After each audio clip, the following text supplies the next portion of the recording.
է Սուրբ Հայրապետի և խոր վիրան նետվել։ Սուրբ Գրիգորը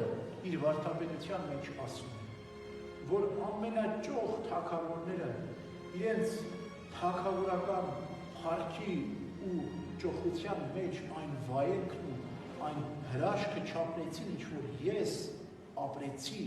խոր վիրապում օձերի ու կարիճների մեջ։ Երկնքի արքայությունը նրանով չէ, որ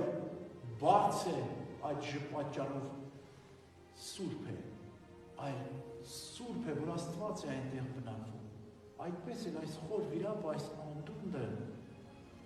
երկրից էլ ցածր է, փոսի մեջ է, սանդարամետներն էին, բայց երբ որ Սուրբ Գրիգորը մեր հայրապետը իջավ այնտեղ, հեշտակներն էին այցելում Սուրբ Գրիգոր հայրապետին, և նաև մեր Տեր Հիսուս Քրիստոսը